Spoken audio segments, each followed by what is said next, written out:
1756 সালের 15 এপ্রিল বাংলার সিংহাসনে বসলেন নবাব সিরাজউদ্দৌলা। মুর্শিদাবাদের আকাশে তখন চক্রান্তের কালো মেঘ, শত্রু ঘরে বাইরে। প্রধান বিরোধী তাঁরই সেনাপতি মির্জাফর আলী খাঁ। প্রথমে সিরাজের পাশেই ছিলেন বণিক রাজা জগৎ শেঠ, তামাম বাংলার সবচেয়ে ধনী ব্যবসায়ী। এহেন জগৎ শেঠকেই কিনা প্রকাশ্য রাজসভায় চড় মেরে বসলেন উদ্ধত নবাব সিরাজ। ক্রুদ্ধ জগৎ শেঠও সামিল হলেন সিরাজ বিরোধী শিবিরে।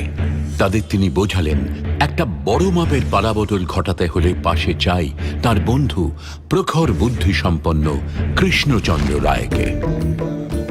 মহারাজ কৃষ্ণচন্দ্র রায় তখন কৃষ্ণনগরের সিংহাসনে। বন্ধুর অপমানের খবর পেয়ে আড়াল থেকে বিরোধীদের পরামর্শ দিতে রাজি হলেন কৃষ্ণচন্দ্র।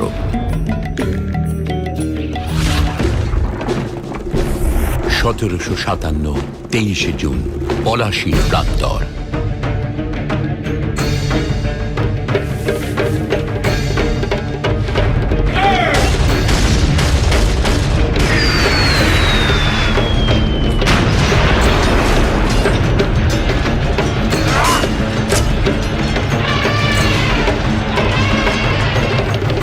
ক্লাইভের কাছে পরাজিত হলেন নবাব সিরাজউদ্দৌলা।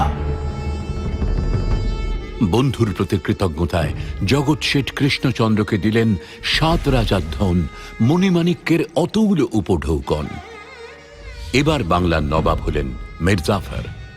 আর 1760 মির্জাফরের পর তার জামাই মীর কাসেম।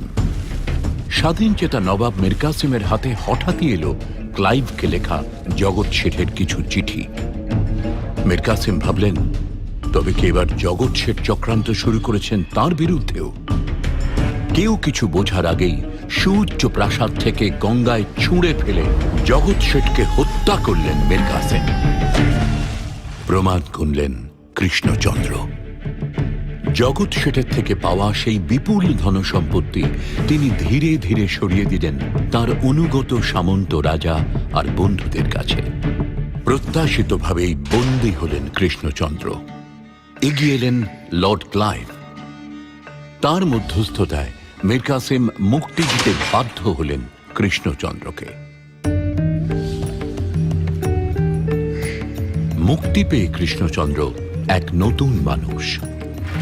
ধর্মে কর্মে উৎসবে পালা পার্বণে বাংলার উৎসবের এক নতুন যুগের সূচনা করলেন তিনি। ধর্মপ্রাণ ও বিদ্যোৎসাহী কৃষ্ণচন্দ্র আর ফিরেও তাকালেন না সেই বিপুল রত্ন ভাণ্ডারের দিকে। ইতিহাসের পালা বদলে নানা ঘটনা স্রোতে ধীরে ধীরে হারিয়ে গেল মহারাজ কৃষ্ণচন্দ্রের সেই বিরাট রত্ন ভাণ্ডার।